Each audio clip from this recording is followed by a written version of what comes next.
যারা জেলা পর্যায়ে এবং উপজেলা পর্যায়ে যে সকল নেতৃবৃন্দ জুলাই পদযাত্রা বাস্তবায়নে ভূমিকা রেখেছেন তাদেরকে ধন্যবাদ দিয়ে শুরু করছি। আমাদের জুলাই গণ অভ্যুত্থানেরও 1 বছর হয়েছে এই জুলাই মাসে 5ই আগস্টের মধ্য দিয়ে, এবং বলতে গেলে আমাদের রাজনীতির পথ চলা আমাদের দল আরও কিছুদিন পরে হয়েছে। ফলে এই পুরো 1 বছর পরে আমাদের নিজেদের একটি আত্মমূল্যায়নও প্রয়োজন, আমাদের নিজেদের আত্মসমালোচনা প্রয়োজন, এবং আমাদের নিজেদের সামনের করণীয় সেটা নির্ধারণ করা প্রয়োজন। আজকের সেই জাতীয় সমন্বয় সভায় আমরা সেই সকল বিষয়ে আলোচনা করার চেষ্টা করব। প্রথমে আমি কিছু আত্মসমালোচনামূলক বিষয় নিয়ে কথা বলতে চাই। বিশেষত আপনাদের কাছে অনেক সময় নানা ধরনের মেসেজ যায় মিডিয়া এবং সোশ্যাল মিডিয়ার মাধ্যমে।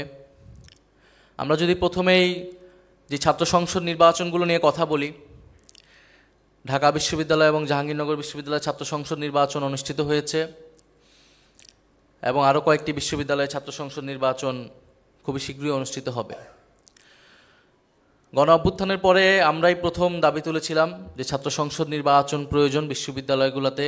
গণতান্ত্রিক ক্যাম্পাস এবং নিরাপদ ক্যাম্পাস যদি আমরা নিশ্চিত করতে চাই, এবং বিশ্ববিদ্যালয়ের ছাত্রীরা যে ভূমিকা রেখেছে গণ অভ্যুত্থানে, তার জন্য তাদেরকে সেই নেতৃত্বের জায়গাটা দিতে হবে, ছাত্রদের পক্ষ থেকে নেতৃত্ব উঠে আসতে হবে। ফলে ছাত্র সংসদ নির্বাচন বাংলাদেশে হয়েছে অন্তর্বর্তীকালীন সরকারের সময়, আমাদের সময়ে হয়েছে, গণ অভ্যুত্থান পরবর্তী সময়ে হয়েছে। এটা আমাদের একটা বড় অর্জন আমি মনে করি। ফলে বিশ্ববিদ্যালয় থেকে ছাত্র নেতৃত্ব গড়ে উঠবে, এটা আমাদের প্রত্যাশা ছিল। কিন্তু কিছুটা দুঃখের বিষয় যে আমরা যেই বাংলাদেশ গণতান্ত্রিক ছাত্র সংসদ যাদের প্যানেলকে আমরা সমর্থন করেছিলাম ঢাকা বিশ্ববিদ্যালয় এবং জাহাঙ্গীরনগরে, তারা আশানুরূপ ফলাফল করতে পারে নাই। ফলে আমরা নিজেরাও বোঝার চেষ্টা করেছি আসলে এই 1 বছরের মধ্যে এমন কি হলো এবং কেন আমরা আসলে পারলাম না, আমাদের ব্যর্থতার জায়গাটা কোথায় ছিল। ফলে সেই জায়গায় আমরা কিছু আত্মসমালোচনা, আমাদের আত্মমূল্যায়ন আমাদের মধ্যে এসেছে। সাংগঠনিকভাবে আমরা যতটা শক্তিশালী হওয়ার কথা ছিল বিশ্ববিদ্যালয়গুলোতে এবং সারা দেশে, আমরা এই 1 বছরে সেই সাংগঠনিক শক্তি অর্জন করতে পারি নাই।